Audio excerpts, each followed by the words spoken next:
Well, hello, it's Thursday, so we're a bit of a late day for Woolly Hats Wednesday bits, but I'm here and I do apologise for not being with you yesterday, but I was quite busy. So you join us here today and the sun is shining. It's been quite cool at night, but quite a nice winter's day, and perhaps Mr. W and I will be going for a little walk later on today. So what have I been up to? Well, you might remember I was doing a cardigan for a friend, so I have done the back now. Da, da, da. So there's the back. And looking rather good. So now I'm on to the sides. I'll just show you. So this design is from the Rowan 74 magazine, which is last winter's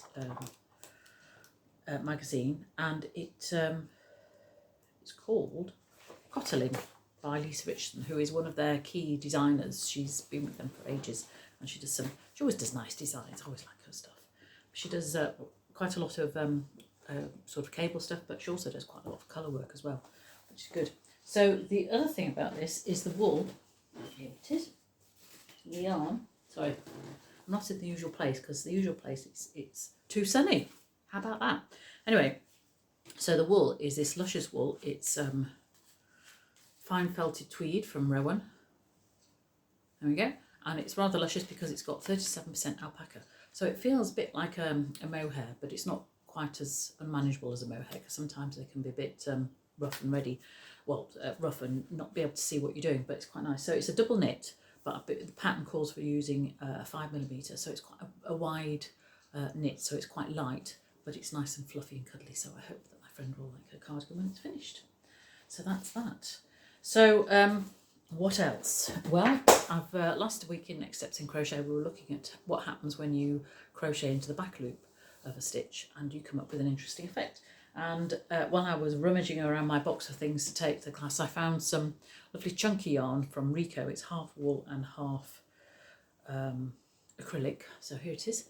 So that's what I made. So this is using a half treble going into the back loop. So when you create it, you create a big rectangle like that, and then you fold it in half and slip stitch it together. And then you can make the longer you make it, the bigger the brim. So there we go. So there we go. A nice woolly hat. So again, this is for somebody else. So this is a present. So two presents getting on quite well. So this one's for a present. I'm actually going to make the deadline for her birthday on this one. So that's that one there. So that's what I've been doing. And in Next Steps in Crochet on tomorrow, which is the last of the term before Christmas, because we all have things to do in Christmas, don't we? So we don't do classes in December. We're going to look at Christmas baubles. So we all like a Christmas bauble, don't we? So what have I got? We've got this granny square bauble here. Da, da, da. So you can buy these polystyrene balls from places like Hobbycraft and Abercan and online, I'm sure, and you can buy them in different sizes. So this is using double knit wool and bits of stash and stuff, great for stash busting. And it's basically using the treble clusters that you use in a granny square. So you start off with a closed bottom like that. So you do a circle and then you start doing treble clusters. So the first row is 2, the second row is, or third row is 3, and this silk gold one is 4, and then you go back again. But you do need to remember to put the polystyrene ball into your casing before you close it up and it gets too small. Otherwise you have to undo it and put it in again later. So there we go. So that's a nice little bauble there.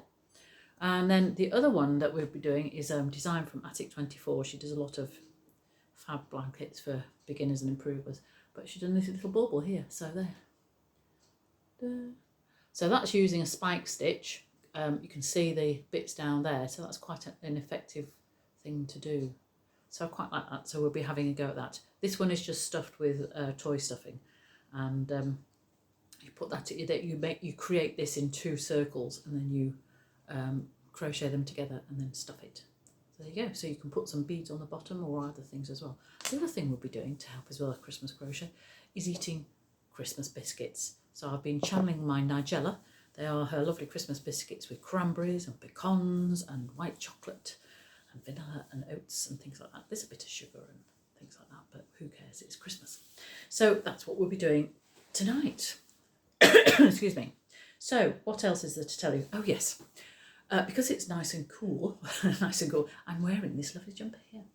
So this jumper I made in excuse me, I'm switching up. I made in the 90s, 96 it was, from this magazine. Another Rowan one, look at that.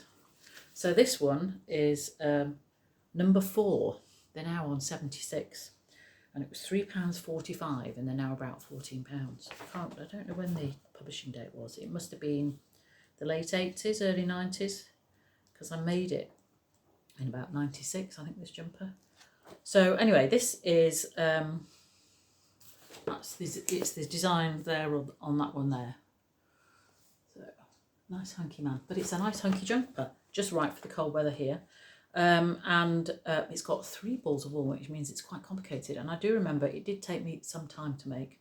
It's by Annabelle Fox again. She's a designer that was used a lot by Rowan. I haven't seen much. I don't know what she's doing now, whether she's still around.